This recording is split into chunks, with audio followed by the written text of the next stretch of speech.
সংসারী হতে গেলে দেখা যাচ্ছে সময়ের সাথে সাথে অনেক কিছু আস্তে আস্তে শিখে নেওয়া যায়। এই জন্য বলে মুরব্বীদের যে কোনো একজনকে আপনি গাইড হিসেবে আপনার রাখতে পারেন, তাহলে আপনার জীবনে আপনি অনেক কিছু সহজভাবে করে এগোতে পারবেন। আমার জীবনে আমি আমার শাশুড়িকে বা আমার মাকে দুইজনকেই আমি আইডল হিসেবে বেছে নিয়েছি। তাদের দেখা দেখি আমি কাজগুলো করার চেষ্টা করি, যার কারণে আমার কাজগুলো অনেক বেশি সহজ হয়ে যায়। তারা জীবনে আমি এমন পরিশ্রমী মানুষ দেখিনি, এই দুইজনই খুব আমার জীবনে পরিশ্রমী মানুষ। এদেরকে আমি আইডল হিসেবে এই জন্যই রেখেছি যে আমার বেশিরভাগ কাজই সংসার জড়িত। তাদের দুজনের কাজগুলো দেখে দেখে আমি করতে পারলে দেখা যাচ্ছে আমার অনেকগুলো কাজই খুব সহজ হয়ে যায়। হ্যালো এভরিওয়ান, আসসালামু আলাইকুম। আমি আজকে আবার একটি নতুন ব্লগ নিয়ে হাজির হলাম। এখানে আমি গতকাল কিছু দুধের বোতল ধুয়ে রেখেছিলাম, সেগুলোই আমি সকালে উঠে রান্নাঘরে এসে উঠে নিলাম। রান্নাঘর পরিষ্কার করে এখন রান্নার কাজ যেগুলো করব সেগুলো গোছগাছ করে নিচ্ছিলাম। ফ্রিজ থেকে খাবারগুলো বের করে নিয়েছিলাম, কী কী আজকে রান্না করব সেগুলো এক জায়গা করে নিয়েছিলাম। আজকে বেগুন রান্না করব, লাউ রান্না করব, আর মাছ দিয়ে টমেটো দিয়ে ঝোল ঝোল করে রান্না করব। মাছ ঝোল আর কি আমাদের এদিকে বলে। ফ্রিজ থেকে মাছ বের করে নিলাম, মাছটা ভিজিয়ে নেব। এখানে 2 পদের মাছ নিয়ে নিচ্ছি, এখানে চাল নিয়ে নিচ্ছি। যতটুকু চাল রান্না করা আমাদের বেশিরভাগ 2 বেলা ভাত রান্না করা হয়, বাকি তরকারি সব সকালবেলা রান্না করে রেখে দিই। পরে দুপুরেরটা রাত্রেটা দেখা যাচ্ছে জাল দিয়ে রেখে দিলে পরে গ্যাসে ওটা গরম করে নিই, ফ্রিজে রেখে দিই। বা 2-3 বার রান্নাঘরে আসতে খুব ঝামেলা লাগে। চিত্রনায়িকা শাবনূর আপুর একটা কথাই দেখেছিলাম আমি ভিডিওতে। তিনি বলেছিলেন যে বাঙালি মেয়ের জীবনের অর্ধেকটা সময় রান্নাঘরে কাটে।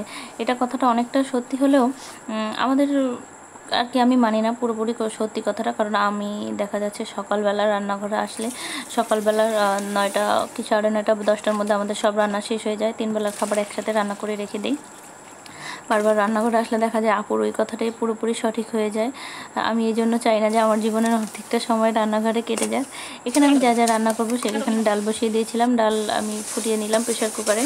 এখানে তরকারিটার জন্য আমি ডাল দিয়ে রান্না করব, সেজন্য পেঁয়াজ রসুন ঝাল মশলাপাতি দিয়ে ভালোভাবে কষিয়ে ডাটা দিয়ে ভালোভাবে কষিয়ে নিলাম অনেকক্ষণ। এরপরে এটা দিয়ে বাগার দেওয়ার জন্য পুরোপুরি পানি দিয়ে দিলাম যতটুকু বাগার দিতে আমার প্রয়োজন হবে।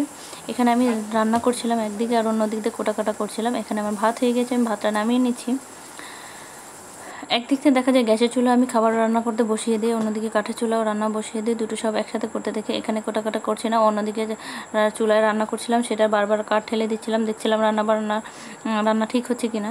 আর সব দিক দিয়ে একসাথে করতে গেলে একটু ঝামেলা হয়, তারপরেও তাড়াতাড়ি রান্না হয়ে যায়। লাউটা কেটে নিচ্ছিলাম, লাউ রান্না করব। এখন চুলায় ডাটা হচ্ছে, ডাটা বসিয়ে দিয়েছি।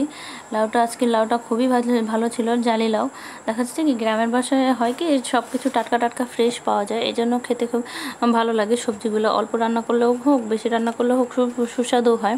এখানে আমার প্রায় ডাটাটা হয়ে গেছে। আমার এখানে ডাল দিয়ে ডাটা দিয়ে এই যে গরম পড়েছে, এত গরমের মধ্যে দেখা যায় কি সিম্পল খাবারটাই খুব ভালোভাবে সবাই বাড়িতে খায়, হ্যাঁ মজা করে খায়, খুব হেভি খাবার থেকে।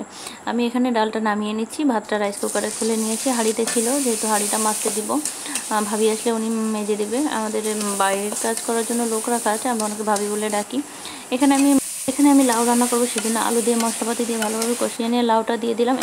এবার আমি ঢাকনা দিয়ে কিছুক্ষণ ঢেকে দিব। এবার লাউ থেকে যে পানিটা ছাড়বে এটাই হচ্ছে বেশিরভাগ লাউটা সেদ্ধ হয়ে যাবে। আমাদের এখানে লাউটা খুবই ঝোল কম খায়, আমাদের বাড়িতে লাউতে বেশি ঝোল পছন্দ করে না। এখানে আমার লাউটাও রান্না করা হয়ে গেছে। এখানে সে ঢালতে গিয়ে আমি ছোটো পাত্র নিয়ে খুবই একটা বিধিবিস্তি কাণ্ড ঘটিয়ে দিয়েছিলাম।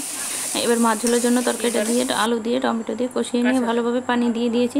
পানিটা ফুটলে আমি এর মধ্যে মাছ দিয়ে দিয়েছি, মাছ দিয়ে এটাকে ভালোভাবে জাল করে প্রায় অল্প কিছুটা ঝোল রাখবো, সেভাবে টানিয়ে নেব। সকালবেলা রান্নাবান্না যত দ্রুত শেষ করা যায় ততই মনে হয় ভালো হয়। নাহলে রান্নাঘরে আমাদের পুরো রোদটা পড়ে, সারাদিনের রোদ, তখন খুবই ঝামেলা হয়ে যায়। এখানে আমি সকালবেলা খাবারটা সেরে নিচ্ছি, আর লাউ দিয়ে খাচ্ছি। আমার লাউ খুবই পছন্দের একটা খাবার। লাউ পেলে দেখা যাচ্ছে আমার আর 3 বেলা লাউ খেলেও চলে, আমার অন্য কোনো তরকারি লাগে না। রান্নাবান্না শেষ করে রান্নাঘরটা ভালোভাবে পরিষ্কার করে ঝাড়ু দিয়ে পরিষ্কার করে আমি রান্নাঘর থেকে সব কাজ শেষ করে রান্নাঘর থেকে বেরিয়ে যাব। এখানে পিছনের গেটটাও লাগিয়ে দিলাম, এখান থেকে খুব ভালো ঠান্ডা হাওয়া বাতাস আছে। আজকে কিছু মেশিংয়ে কাজ আছে, এই জন্য দ্রুত রান্নাঘরের কাজটা শেষ করে আমি একটু মেশিংয়ে বসবো। আমার ফোনে চার্জ ছিল না, এই জন্য একবার চার্জ করছিলাম আর ফোনে কাজ করছিলাম। এখানে আপনাদের ভাইয়ের জন্য একটা ফতুয়া বানাবো। নর্মালি আমি আগে কখনো ফতুয়া সেভাবে বানাইনি, সিম্পলভাবে বানাবো। এই গরমের মধ্যে দেখা যাচ্ছে ফতুয়া পরে খুবই কমফোর্ট ফিল করা যায়। এখানে ফতুয়ার মাপে তার মাপে কেটে নিচ্ছি, কেটে নিলে এটা আমি তাড়াতাড়ি করে বানাবো, আজকে একটু সুযোগ পেয়েছি। দেখা যাচ্ছে বা মেশিনে বসলে হয় কি, মোটরের শব্দটার জন্য আমার বেবিটা বারবার আমার কোলে এসে বসতে চায় যে কিসের এত শব্দ হচ্ছে, মামনি কিসে কী করতেছে, এই জন্য আমার কোলে আসলে ও নামতে চায় না। ওর বাবার কাছে আজকে ধরিয়ে দিয়েছি, নাও তুমি নিয়ে বসো, আমি তোমার ফতুয়াটা বানিয়ে দিচ্ছি। অনেক দিন থেকে বানাবো বানাবো করে বানানো হচ্ছে না, তাই আজকে একটু সময় নিয়ে নিলাম। আমাদের বাড়িতে ধানের কাজ চলতেছে, এই জন্য আমরা খুবই ব্যস্ত এখন, যার কারণে অন্যান্য কাজ করার সময় পাওয়া যাচ্ছে না। তাও অনেক দিন ধরে সেই ঈদের থেকে বানাবো বানাবো করে এটা বানানোই হচ্ছে না। ফাইনালি আজকে নিয়ে করেই নিয়েছিলাম যে সকাল থেকে উঠে আজকে বানাবোই বানাবো। এটা ফাইনাল লুক যখন আপনাদের ভাইয়া পরে বাইরে গিয়েছিল সবার খুব পছন্দ হয়েছে। আর তারপরে আমার কাছে কেমন জানি লাগতেছিল, যেহেতু আমি প্রথমবার বানিয়েছি, আমার কাছে অতটা ভালো না লাগলেও সবার কাছে নাকি খুব ভালো লেগেছে। আমার খুব ভালো লেগেছে বিষয়টা শুনে। আমি পকেট দিয়ে ফেলেছিলাম বিশাল বড় সাইজের, এই জন্য আমার কাছে খুব হাস্যকর লাগলেও তার খুব কাজে দিয়েছে জিনিসটা।